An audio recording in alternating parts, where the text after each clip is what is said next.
Swastiastu.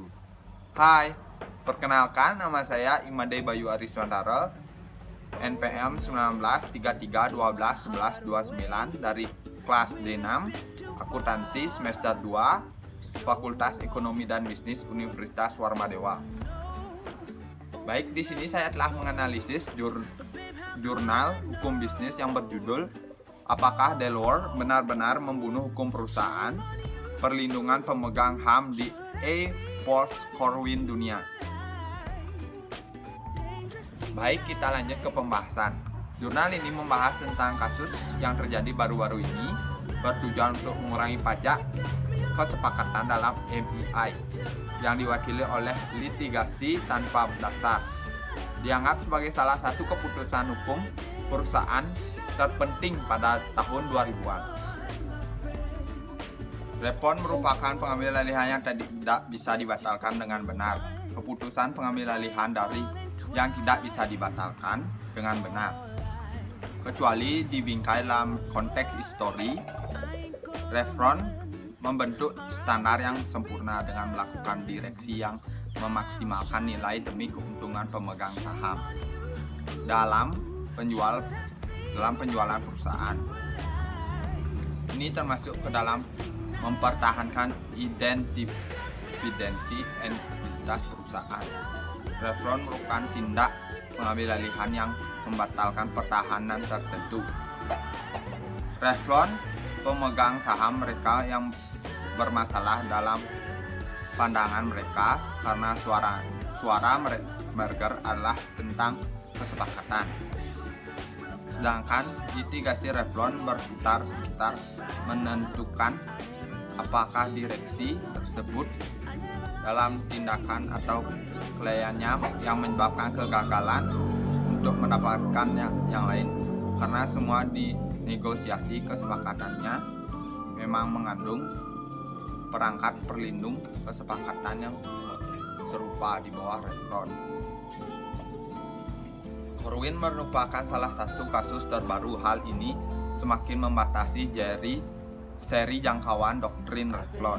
Ini merupakan bagian survei dari naik turunnya refund. Sebenarnya Corwin menegaskan hal di mana di dalam kebijakan undang-undang seperti untuk merger, pernyataan bahwa di mana suara pemegang saham diwajibkan, di mana pemegang saham mengendalikan sendiri takdir melalui pemungutan informasi di mana yang tertinggi dan terbaiklah sebagai bentuk demokrasi perusahaan. Corwin menimbulkan banyak kritik. Doktrin merupakan sebuah ajaran pada suatu aliran politik dan keagamaan serta pendirian segolongan ahli ilmu pengetahuan. Sebenarnya di dalam kasus ini doktrin tidak lagi efektif tujuannya untuk mengekang proses pengadilan, karena salah satu urutan telah untuk rute-rute litigasi, terutama pada apakah suara pemegang saham sepenuhnya terbentuk. Litigasi berlimpah tentang kondisi persyarat itu tegas intinya. Kritik merupakan proses analisis dan evaluasi terhadap suatu dengan tujuan untuk meningkatkan pemahaman, memperluas apresiasi atau menggambarkan seseorang. Di dalam kasus ini, kritik telah dianggap telah meragukan logika internal doktrin Corwin, karena kritik telah dianggap menciptakan hubungan arus pendek dalam solusi pemegang saham, di mana itu pengadilan melakukan pengawasan ketat untuk mencegah suara pemegang saham yang akan menuntut tingkat pengawasan di bawah Corwin. Atau di sini pemegang saham memiliki penundaan penerapan pengawasan ketat. Dalam hal ini menjadikan kemustahilan adanya kesepakatan untuk melamar pengawasan ketat itu. Jadi dalam hal ini suara pemegang saham dianggap cukup untuk benar-benar melindungi kesepakatan refund.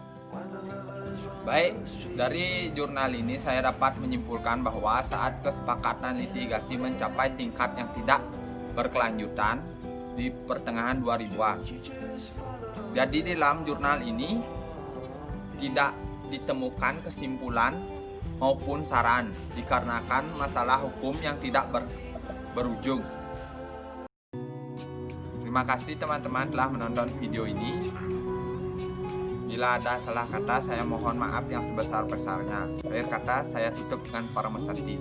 Om Santi Santi Santi Om.